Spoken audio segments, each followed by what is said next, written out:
apologize before this video starts. I already got like halfway done with this and then realized I wanted to do a video for it. So it's already halfway done. Bear with me.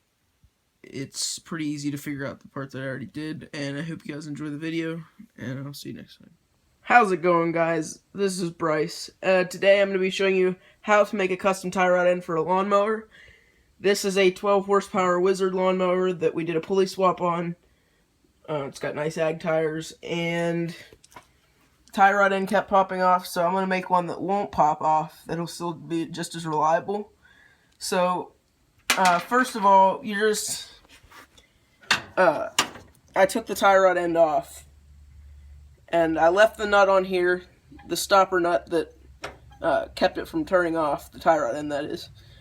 So you're going to need to leave that. And I also took this off, which was what the tie rod end popped onto. It was right here. I took it off.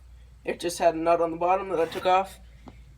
And I replaced it with a bolt that I found. I don't really know what size it is or anything. But you're going to want a bolt that sticks out above the top of your steering piece about an inch. You're going to need a lock nut to go on there.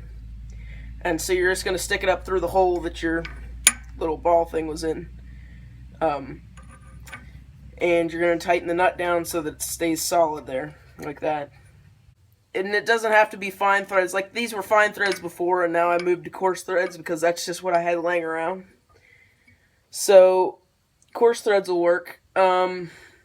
So yeah, and you're going to need a nut, or either two nuts that are the same fine thread as this. You do need the same thread as this for one of them. You're going to need two nuts that are welded together, or one of these thingies that I just found that fits perfectly already. Alright, so I got this screwed on now, and you're going to want to, this is what's attached to the steering wheel. You're going to want to make sure that your steering wheel is straight, and it's going to need to be about like the width of a washer away. Or not the width of a washer, but a washer, if it goes down on here, it should be touching the washer because it's going to get welded on there. Okay, and so you're going to want to do that, and it's very important that you mark the top side of this little nut with a Sharpie or whatever you have that's like a Sharpie, but it needs to be marked. Okay, so I'll get back to you when I do that and get everything off and ready to weld, and then I'll show you. You're going to need about 5 washers or whatever the thickness of your nut is. I'm using another bolt to keep them all straight for when I tack them, but that's about the width of my nut, because that's going to get welded on there like that onto one end of your two nuts that are welded together. And so I'm going to go ahead and tack these together, and then I'll get back to you to show you what to do for this. So now that I thought about this for a second, I determined that it's going to be better to use 2 washers instead of like 4 or 5, because it's going to be harder for the bolt to get out, because the bolt's going to have to turn to one side a little bit to get out. If you ever need to take this off, like if you're going to put a real one back on. So I'm just going to weld 2 together, and again I put this in the vise, and I'm going to use this bolt just so that these are together, and I know how I need them welded. So I'm going to go ahead and weld these now, and I'll get back. Okay, so I got these tacked, and you just need it tacked in like 3 places for now, because you can go back and weld it later. But just for time's sake, because I don't have much time tonight, I gotta go home and go inside and do homework. I just tacked it in 3 places, and I'm gonna solidify it tomorrow. So you're gonna leave it on this bolt and back it up to your 2 nuts that are welded together.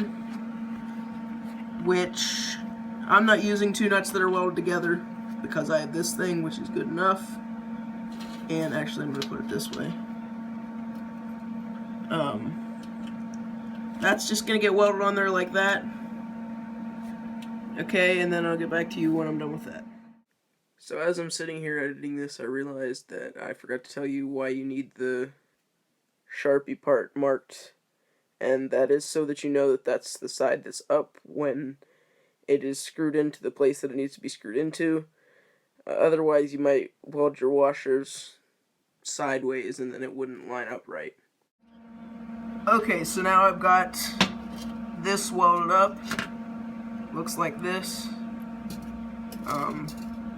This is gonna have to be strong, and also I'm gonna let it cool now. It's important that we don't quench this in water, because when you quench welds, it makes them brittle, and this is something that we don't want to break. So let this cool naturally. Just let it cool off in the air slowly. So I'll get back to you when I'm ready to put it on. Okay, so I got this thing just hand tightened on, and you can see it slides right on. It slides right off, and so I've got it tightened to where the wheel is pretty much straight, as straight as I can. And so that's how tight this is. That's how tight, it needs to be. And so this nut comes into play now that you had to save when you were taking the old one off. It screws on. Mine's a little tight. I had some WD-40, but screw this one on. And you're gonna need another nut for this bolt right here.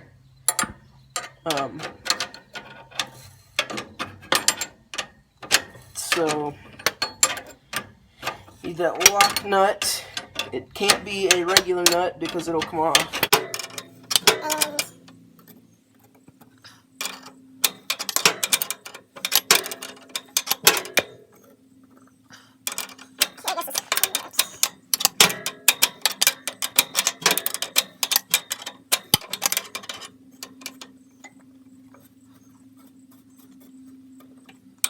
Okay, so this needs to be pretty much as tight as you can get it without stripping anything, because this is what's going to keep your new rigged tie rod end from coming off.